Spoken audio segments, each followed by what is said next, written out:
Gente, que alegria poder estar aqui. Primeira vez que eu venho nessa comunidade, mas eu acho que eu já vim aqui em Niterói umas 2 vezes. Eu vim alguma coisa presbiteriana aqui, alguém lembra, não? E eu sei porque eu fiquei hospedado aqui no hotel próximo onde eu estou, na frente para o mar, assim, tem um elevador panorâmico, e era aqui em Niterói. Aí eu comi numa esquina também, então eu já tive aqui. Que referência, eu comi numa esquina. Era um restaurante de esquina, bem cheio e tal. A Camila vai saber dizer, a minha assistente que mora a 2 quadras daqui. Mas é muito legal, primeira vez que eu venho nessa comunidade, que alegria poder estar aqui, dividindo esse tempo com vocês, compartilhando um dom. E é isso, a gente está aqui para falar sobre esse tema. Parabéns pela conferência. É a primeira conferência teológica? Olha só, de um tempo para cá é a primeira. Ok, que bom, parabéns pela iniciativa. Né, estiveram ontem com o meu amigo Alcino aqui, a Camila também, que trabalha com a gente no nosso ministério. O Alcino é amigo também, grava vários podcasts com a gente. Tem alguém aqui que não conhece o trabalho que eu desenvolvo na internet? Levante a mão, não fique com vergonha. Eu não sou tão conhecido assim como as pessoas acham que eu sou. Viu? Tem mais 5 pessoas que não me conhecem. Para vocês que não me conhecem, eu sou Rodrigo Bibo. Para quem me conhece, continuo sendo também. Tá? Eu desenvolvo um trabalho na internet desde 2011, que é o Bibotalk, que é um podcast de Bíblia e teologia. Desde 2011, a gente disponibiliza gratuitamente na internet um conteúdo bíblico, teológico, de forma plural. Na nossa equipe nós temos luteranos, reformados, arminianos, batistas, pentecostais, eu que sou um presbiteriano batista quadrão lutercostal, essa mistura toda. Então, desde 2011 a gente faz esse trabalho. Em 2021 lancei um livro chamado Deus que Destrói Sonhos, que já foi sorteado. Quem já leu aí? Levanta a mão. Viu? 5 pessoas. Como se tornar um cristão inútil? Alguém já leu? Olha aí, 3 pessoas. Muito obrigado a todo mundo que já leu. E tem o Teologia Esfria o Crente. Esse eu quero ver se alguém leu. A Camila. Não, Ju, né? A Ju, que é minha aluna, então ela é obrigada a ler. Mas enfim, tá? Então eu lancei esses livros. E lancei vários amigos também na editora Thomas Nelson, Mundo Cristão. Hoje tem uma abertura muito legal com as editoras. E viajo para pregar pelo Brasil desde 2002. Desde 2002 eu tenho o Ministério da Itinerância. Fui do movimento pentecostal por 14 anos.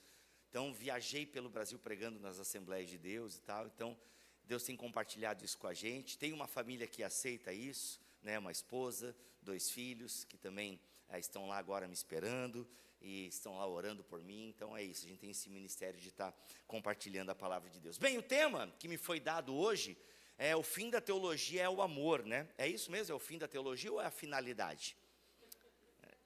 É o fim? O fim de finalidade, né? É o fim de finalidade, a finalidade da teologia. Eu não sei se o Alcino trouxe uma definição ou se alguém trouxe uma definição de teologia para vocês aqui, mas eu gosto muito de uma que diz o seguinte, que teologia é a arte de viver para Deus. Teologia é a arte de viver para Deus. Se teologia é a arte do viver para Deus, é óbvio que a finalidade dela é o amor. Porque a razão da nossa vida em Cristo é amar o outro. O resumo da lei, o resumo da teologia, se a gente fosse falar de outra maneira o que Jesus disse, o resumo da teologia é o quê? Amar a Deus sobre todas as coisas e ao próximo como a ti mesmo. O resumo da teologia é o amor. O resumo da nossa vida com Deus é o amor. E se teologia é a arte do viver para Deus, como que eu vivo para Deus? Ou seja, o que é a teologia do viver para Deus? Se não a teologia do serviço, se não a teologia do outro. É muito fácil. Ao mesmo tempo que é muito fácil de entender, é dificílimo de viver. A teologia, em última análise, ela pode ser complicada, robusta, cheia de discussões, ela pode ser extremamente complexa, mas a teologia, enquanto a palavra de Deus, enquanto aquilo que nós podemos chamar de o ensinamento dos apóstolos, que era essa teologia que fez a igreja. A igreja foi forjada, foi formada, meditando na teologia dos apóstolos. Ou seja, Atos 2:42. E eles perseveravam de coração, onde? Na doutrina dos apóstolos. Que doutrina dos apóstolos é essa? Os ensinamentos de Cristo, Sermão do Monte e tantos outros sermões e parábolas de Jesus. Ou seja, ao mesmo tempo que é algo simples, porque não é difícil entender. Está vendo o pé sujo do teu irmão? Vai lá e lava. Está vendo o teu inimigo? Vai lá e ame. Está vendo o teu pecado? Peça perdão. E saiba, Deus vai te perdoar conforme tu perdoa. Oração do Pai Nosso. Vocês devem orar todo domingo aqui. Não sei o quão reformado vocês são, né? Mas é a oração dominical. É fácil, você não precisa ser formado em teologia, ter grego, hebraico, ter estudado o catecismo de Westminster. Não precisa nada disso, em última análise, para entender. Cara, está vendo o pé sujo? Vai lá e lava. Está vendo o caído à beira do caminho? Vai lá e ajuda. Está vendo o inimigo? Vai lá e ama. Qual é o fim da teologia? É o amor. É algo simples de entender. Você pode ter a 4ª série, supletivo. Não é difícil de entender que a mensagem do Cristo encarnado é: estão vendo o que eu estou fazendo? Vão lá e façam a mesma coisa. Simples. Uma lavadeira consegue entender o Evangelho. Agora, simples não quer dizer que seja fácil. Talvez é por isso que às vezes a gente fica, se perdendo em elucubrações e discutindo a cor da toalha, o tamanho da bacia, e a gente fica discutindo um monte de coisa, e aí vamos lá para o Apocalipse, olha a besta, o Papa, o genro do Trump, e a gente fica discutindo essas coisas, vejam só, e aí a gente se perde também em discussões políticas, porque a gente tem que arrumar alguma coisa para se coçar, porque a gente precisa ocupar a nossa cabeça com inutilidades, porque aquilo que é simples é difícil de fazer. Então é mais fácil ficar arrumando o demônio na vida dos outros, de políticos, de papas, de presidentes, de desenhos da Disney. É mais fácil ficar olhando para os demônios lá fora do que a nossa falta de amor aqui dentro. Por mais simples que seja a teologia, a arte de viver para Deus, ela vai consumir a tua vida inteira.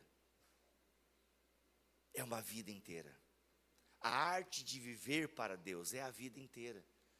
Amar é um conceito simples, mas é uma ação muito difícil.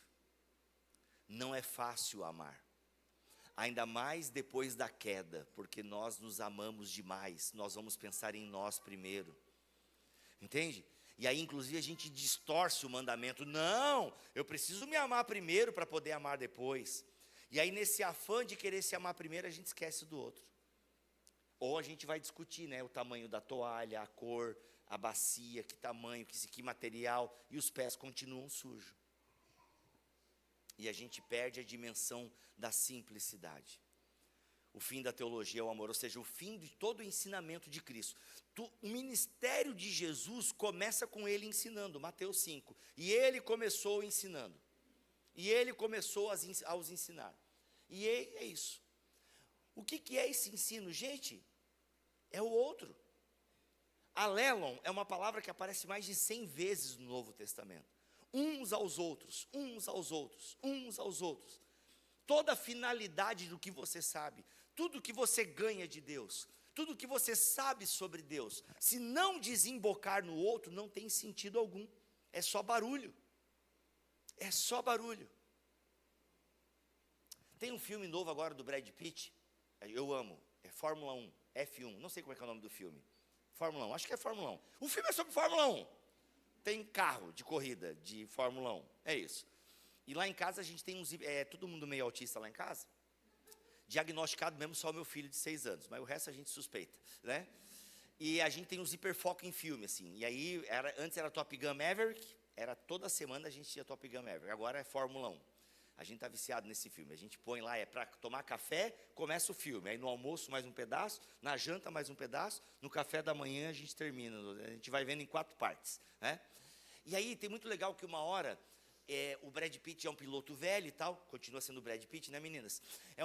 Tá lá um piloto velho e tal, quero envelhecer daquele jeito. Aí o que acontece? Mas vai ser difícil, mas enfim, isso eu levo para terapia.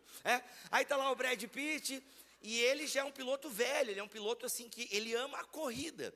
E tem o piloto mais novo, que é o JP, que ainda é encantado com os flashes, que é encantado com as entrevistas. Então é um cara que está assim, a carreira dele ele tá para perder, a carreira dele, porque eles estão perdendo um monte de corrida, mas o cara faz pose diante da câmera, o cara faz pose nas coletivas de imprensa, entendeu? E aí uma hora o Brad Pitt vai conversar com ele e fala assim, cara, por que tu está preocupado com isso aí? Isso aí é só barulho. Por que tu está preocupado com essa estética? Por que tu está mantendo a pose? Tu está derrubado, irmão. A gente está para perder, e tu está preocupado com o que os outros dizem nas redes sociais de ti? Ou seja, cara, foca na corrida, isso aí é só barulho. E é um ensinamento que ele traz para o piloto mais novo. Cara, não fica preocupado com o que os outros estão dizendo. Isso aí é só barulho. O que eu quero dizer com isso? Que às vezes a gente se preocupa muito com outras coisas externas. E a gente não foca na corrida da fé. Entende? A gente não foca no caminho, na jornada. E a gente se preocupa com outros barulhos. Que é o que eu falei no começo da mensagem. A gente se preocupa com outras coisas, com demônios em outros lugares. A gente se preocupa muito com o barulho. E não com aquilo que é essencial e silencioso, que é a vida ordinária, que é onde a coisa acontece. Entende? Então assim, a gente se preocupa muito com o barulho e não com a essência da corrida.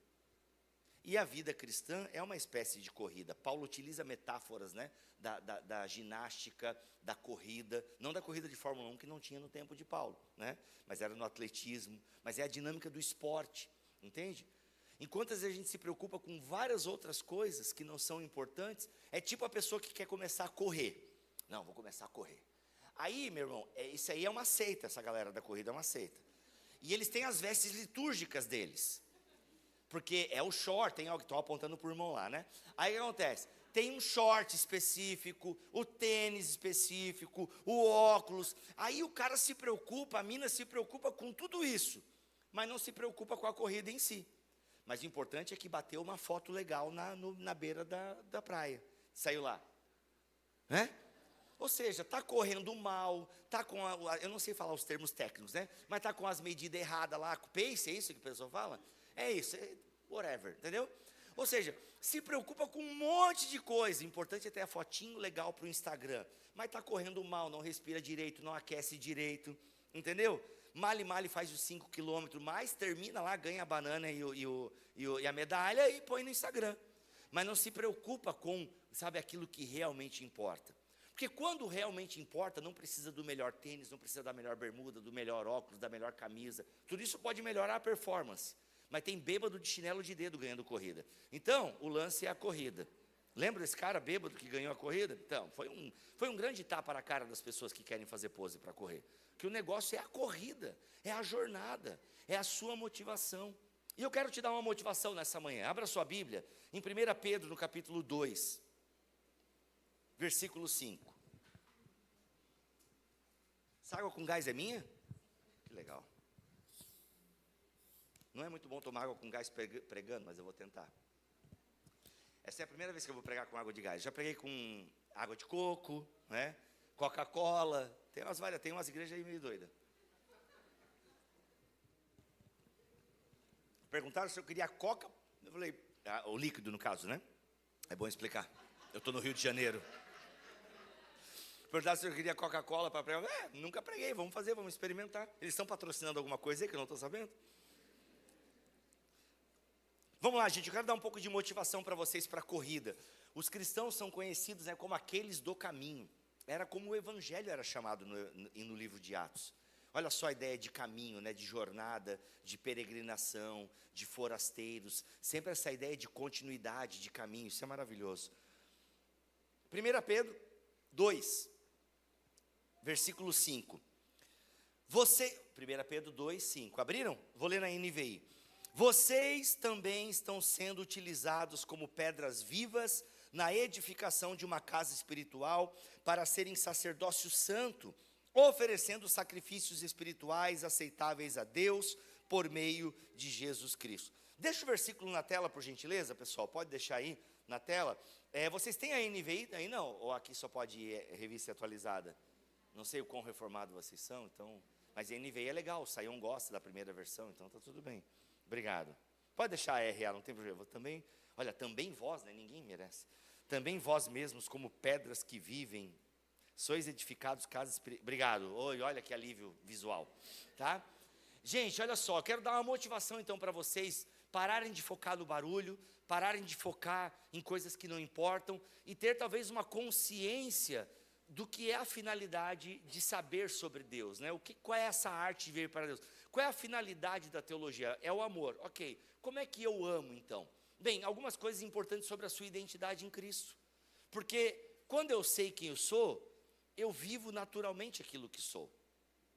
Quando eu sei quem eu sou, eu vivo sendo eu. É tipo quando você aprende a fazer uma tarefa. Você não pensa sobre a tarefa, você executa a tarefa. A mesma forma é quem você é. Quem você é o que transborda no seu dia a dia. Quem você é o que exala. É o bom perfume que você tem, é o quem você é. E não dá para esconder isso por muito tempo. Quem você é, uma hora ou outra aparece. Não dá para usar máscaras o tempo todo.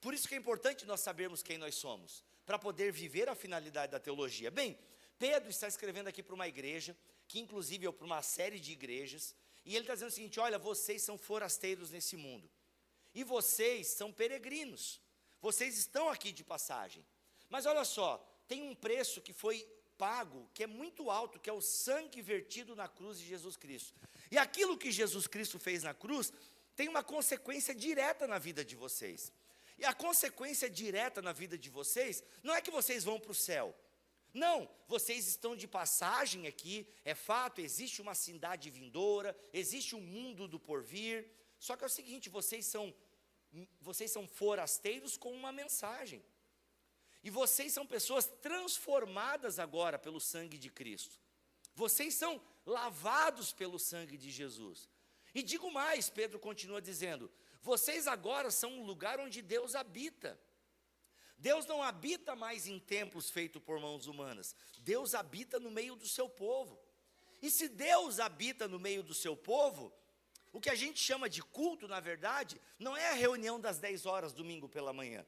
Culto agora na nova aliança é o ajuntamento do povo de Deus. É o ajuntamento de onde Deus está, é junto com o seu povo. Então, na verdade, para o Novo Testamento, o culto nunca acaba. Por quê? Porque o culto é a vida que a gente leva. A vida é cultica. A vida agora é a nossa liturgia.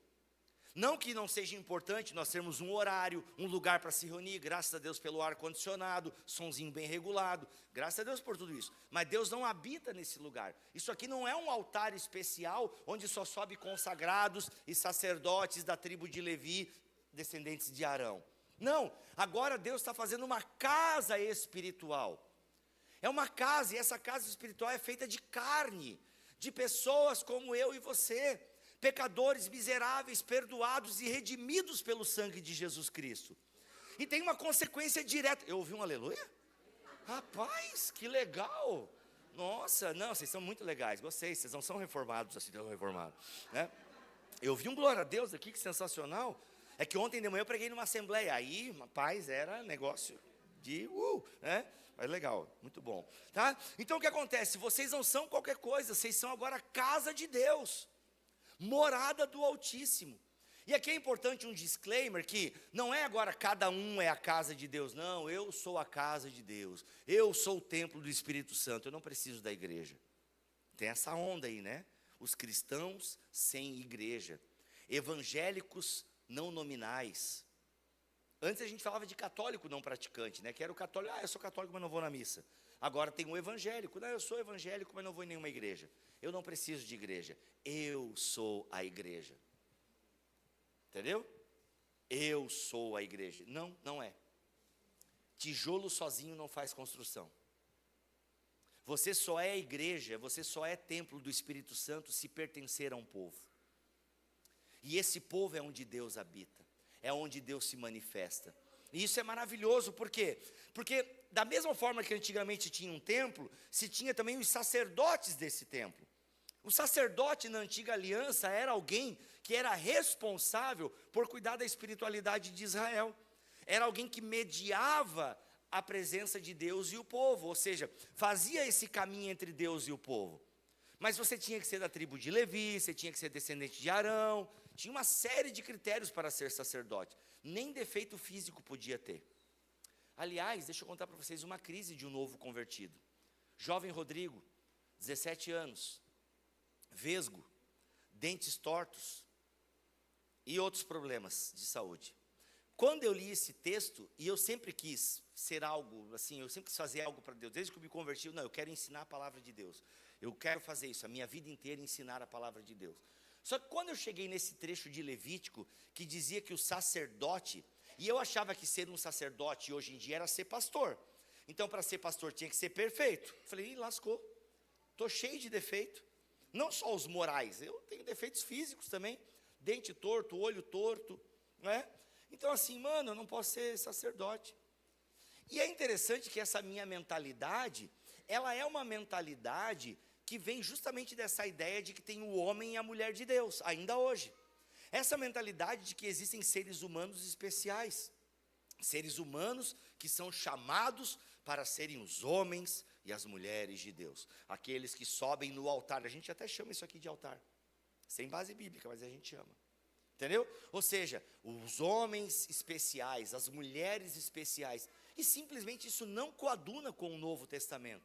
Porque no Novo Testamento não precisa mais ser perfeito fisicamente, ser da tribo de Levi, ser descendente de Arão. Não, no Novo Testamento agora é todo mundo que está em Cristo é encharcado pelo Espírito Santo. E se tem o Espírito Santo, é casa de Deus. E se é casa de Deus, é convocado a ser um sacerdote, uma sacerdotisa do Deus vivo. Porque ele está dizendo o seguinte, olha, vocês são uma edificação de uma casa espiritual. Qual é o propósito de nós sermos a casa de Deus? Qual é o propósito de nós termos a presença de Deus? O propósito de termos a presença de Deus é o quê? Sermos um sacerdócio santo. Ou seja, agora toda a comunidade é sacerdotal. Não tem mais alguns indivíduos que por fazerem seminário, agora são sacerdotes. Não há uma continuidade entre o sacerdócio da antiga aliança e o pastorado da nova aliança, como às vezes fazem. Isso não tem base bíblica sólida. Pedro está escrevendo para uma comunidade de homens, mulheres, jovens, crianças, anciões.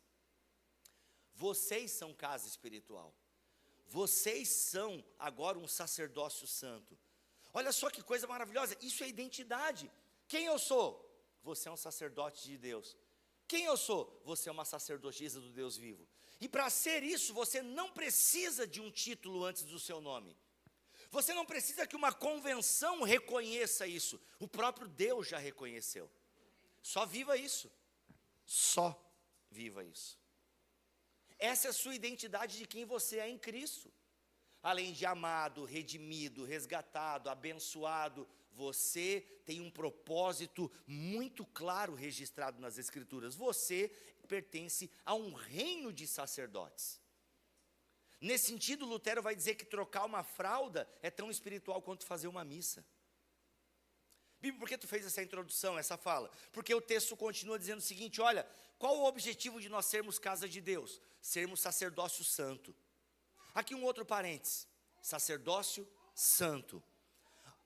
Muitas vezes entendemos a santidade só no aspecto moral, coisas que eu tenho que fazer, sabe? Ser santo, então não faça isso, não faça aquilo, não toque, não cheire, cuidado.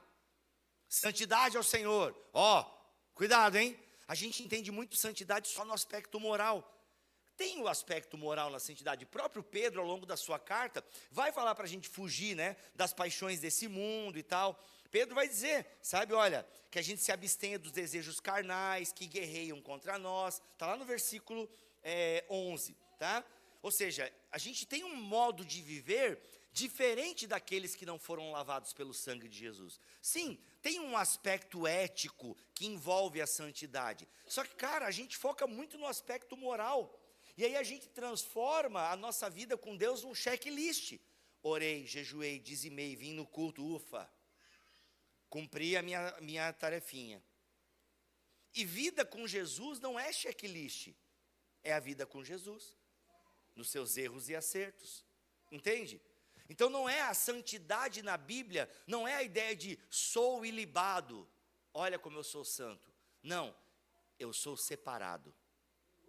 Eu sou separado. Eu sou separado para fazer o que Deus pede de mim. O que Deus pede de você? Que você seja um sacerdote, uma sacerdotisa. Para fazer o quê? Sacrifícios espirituais, aceitáveis a Deus. Olha só, já colocaram ali, volta para o 5 agora, querido. Olha só, sacrifícios espirituais aceitáveis a Deus. Na nova aliança, os sacerdotes continuam oferecendo sacrifícios espirituais. Só que agora não é mais matando animaizinhos. Olha os pais de pet agora, ufa. Né? Com certeza, se Deus continuasse sacrifícios de animais, ia pedir para matar pet. Né? Que ele está vendo a idolatria do povo aí. Mas enfim, tá? Esse não é o assunto, deixa para outro domingo. Tá? Ou seja, graças a Deus, não precisa mais matar animais. O seu poodle está salvo. Entendeu? Então o que acontece? Não precisa mais matar animais, não precisa mais fazer sacrifício para perdoar pecado. Ai, esse assunto tocou vocês, é porque aqui o pessoal anda com cachorro em carrinho de bebê, né?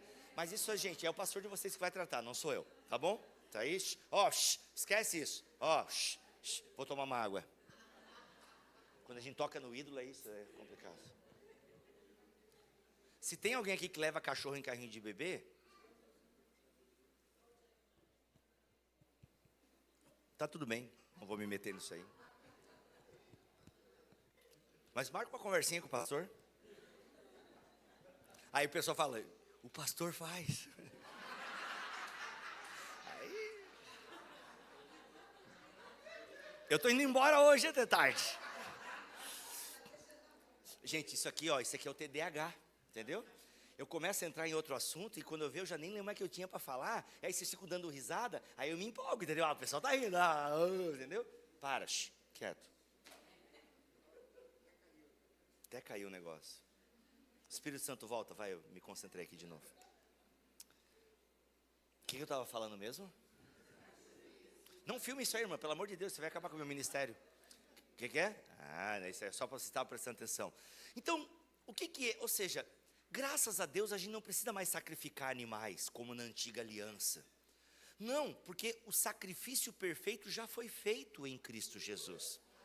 Por isso que inclusive o texto termina dizendo, né? Por meio de Jesus Cristo, ou seja, então o sacrifício, vamos lá, não estou entendendo. Antigamente a galera fazia sacrifícios de animais, tinha vários tipos de animais, para vários tipos de pecados e situações e tudo mais. Ok, não tem mais isso porque eu não preciso mais do templo, Jesus Cristo agora é o templo, nós habitamos em Cristo, na presença de Deus, por meio, né, do poder do Espírito Santo. Agora Cristo é o lugar onde nós encontramos Deus. E já que ele é o sacrifício, ele é também o sumo sacerdote. Então ele se auto-ofereceu a si mesmo, né? Ele é o sacrifício, ele é o sumo sacerdote. O problema da salvação está resolvido. Quem está em Cristo está salvo, ponto. E se você está em Cristo, você não precisa oferecer sacrifícios espirituais para ser salvo. Porque a salvação não depende do que você faz, a salvação depende do que Cristo fez. Ponto. Mas então o que a Bíblia quer dizer com agora nós, os novos sacerdotes de Deus, estão oferecendo sacrifícios espirituais, aceitáveis a Deus? Peraí, se eu não me sacrifico para ser salvo, eu me sacrifico para ser sal. Eu me sacrifico por causa do outro. Então, se eu pego toda a teologia petrina aqui, eu vou me abster das paixões carnais, não para falar para Deus, Deus, está vendo como eu luto contra o pecado? Olha só como eu sou bom. Não, eu me abstenho dos desejos carnais, porque eu quero ser uma bênção, não porque eu quero ser salvo. Não tem boa obra que vai fazer Deus olhar para mim e falar assim, que boa obra. Rapaz, olha como essa igreja, como esses crentes são maravilhosos. Não, ele já viu a obra de Cristo. Nada supera a obra de Cristo. E outra, vocês acham que Deus quer ser obedecido porque Ele é arrogante, porque Ele é vaidoso, porque Ele é carente? Isso, me obedeçam, me obedeçam. Vai, manda louvor, vai, que maravilha. Ele não precisa disso. Ele quer que você o obedeça, que nós o obedeçamos, porque isso faz bem para nós. Quem é pai sabe. Quem é pai sabe a raiva que dá às vezes dos filhos. Porque quando a gente manda uma criança escovar o dente, não é porque a gente quer mostrar que tem poder sobre aquele ser humano. É muito legal ter poder sobre os seres humanos. E bem pecador isso também. Mas eu quero dizer o seguinte, quando eu mando a minha filha, vai escovar o dente, criatura, não é porque eu quero que ela me obedeça, olha isso mesmo, vai. Olha aí, eu mandei e fez. Isso é o pecado na gente, né? Seres humanos que gostam de escravizar outros seres humanos. Não! O meu objetivo de mandar minha filha escovar o dente não é porque eu quero mostrar poder sobre ela, é porque eu não quero gastar com dentista. E eu não quero que ela sofra na cadeira do dentista. Mas ninguém sofre na cadeira do dentista. Mentira, sofre. Isso porque a nossa dentista até chapa a gente lá, né? Ela tem aquele negocinho lá, igual filme, maravilhoso. Tem que chapa a galera? Meu, eu adoro esse negocinho. Enfim. Aí, o que acontece? Cara, eu não quero que ela tenha, e agora ela tem os dentes permanentes e tal. Filha, você tem que escovar o dente porque dá cárie. Não é, e é tão legal, e aí quando a gente de repente tem aquele dia assim iluminado, sabe assim, quando a lua está bem alinhada, está tudo certo, e aí você fala, Milena, vai escovar o dente, já fui, hã? O quê? Não, já fui. Já fez xixi também? Já. Está pronta para dormir? Já. E eu não precisei falar nada, dá uma alegria, sabe, porque ela não fez mais que a obrigação dela. E eu não quis mandar nela, sabe, porque eu quero ter poder. Não, quando eu peço as coisas para os meus filhos é porque eu quero o bem deles. Gente, Deus é algo assim. Deus não quer mostrar poder sobre você, sobre nós, sobre a sua igreja, para ficar se achando, olha, eu mando naquela galera. Olha como aquela galera me obedece. Não é isso, Deus não é um tirano, Ele é um pai amoroso. E Ele quer que a gente o obedeça, porque Ele sabe que os maiores beneficiários seremos nós mesmos. Por isso que o nome é Torá. Caminho, sabe? É uma ideia de caminho, sabe? É uma ideia de jornada. Não é para ficar medindo a gente se a gente está dentro ou não. Não, é para que a gente viva bem. A Torá é para que a gente viva bem. A lei de Cristo agora no Novo Testamento é para que a gente viva bem. Quais são então os sacrifícios espirituais que nós oferecemos? É o bem ao próximo. O texto de Hebreus, volta lá em Hebreus, vira algumas páginas para trás na sua Bíblia, vai lá no capítulo 13 de Hebreus, ele vai nos ajudar a entender um pouquinho mais.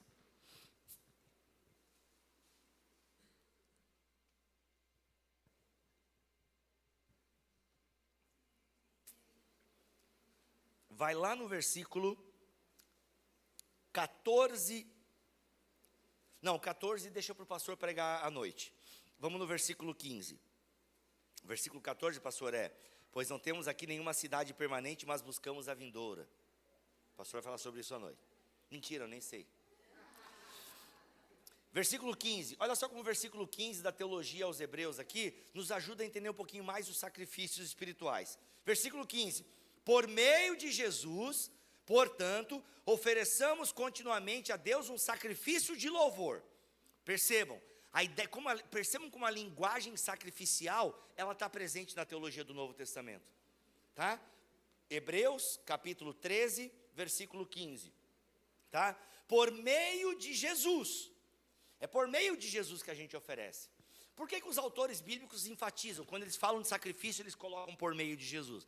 Para deixar bem claro, galera, não é sacrifício para ser salvo, não é sacrifício para conquistar a salvação.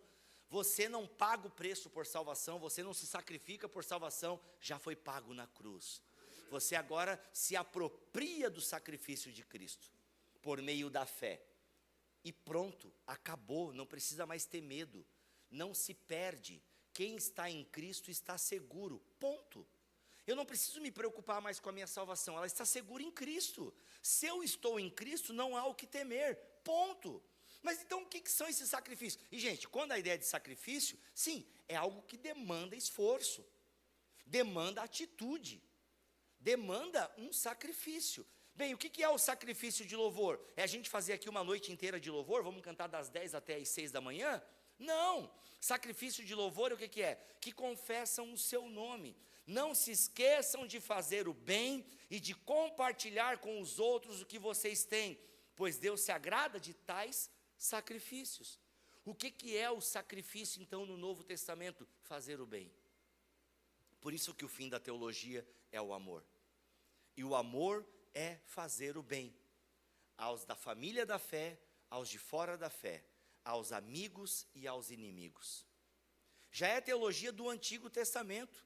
O amar aos inimigos, Jesus não inventa. Já está no Antigo Testamento. Olha, se você vê o boi do seu inimigo, né, atolado, vai lá e ajude ele. Ou seja, ajudou o inimigo, pronto, dá as costas e segue o teu caminho. Não é para virar amigo do inimigo e fazer churrasco. Amar o inimigo é dar água se ele precisar. Perdoar o inimigo não, eu perdoo ele, mas não precisa ser amigo dele. Segue o teu caminho. Às vezes o caminho é até para a cadeia, dependendo do que a pessoa fez. Mas você o perdoou e está tudo bem. mas você não precisa ser amigo da pessoa. Amar o inimigo não é convidar para o churrasco, mas se você vê o boi dele atolado, você vai lá ajudar a desatolar. Tirou do buraco, segue o teu caminho, ele segue o dele. Sacrifícios espirituais que agradam a Deus é fazer o bem. Simples. Simples, fácil de entender, mas difícil de aplicar. Difícil de aplicar.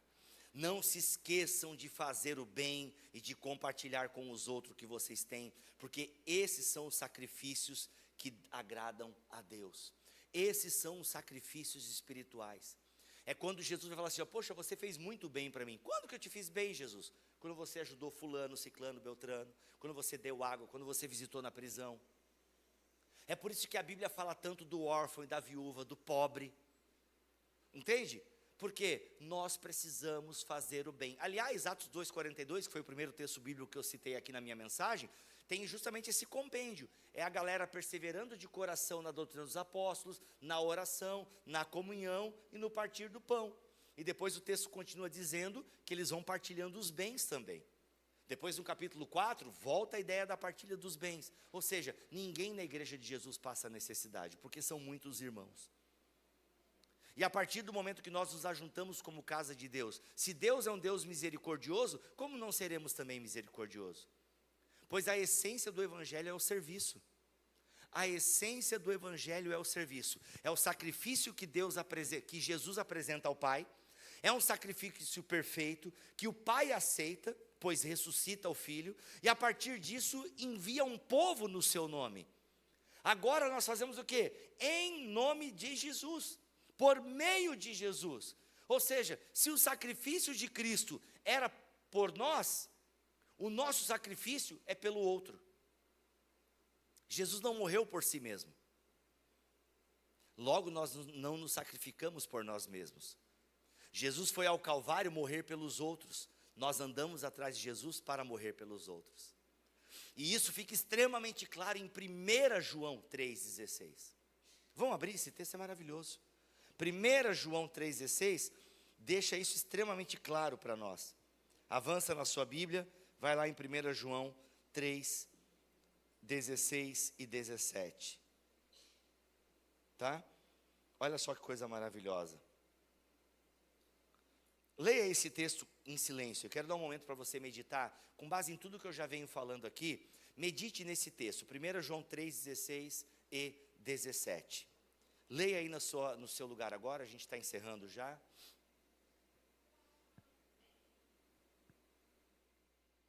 Primeira João 3, 16 e 17.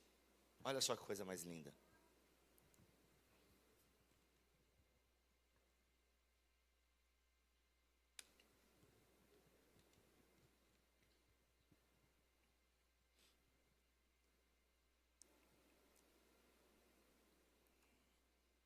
Muito claro, não é? Muito simples. O Evangelho, Deus morreu por nós.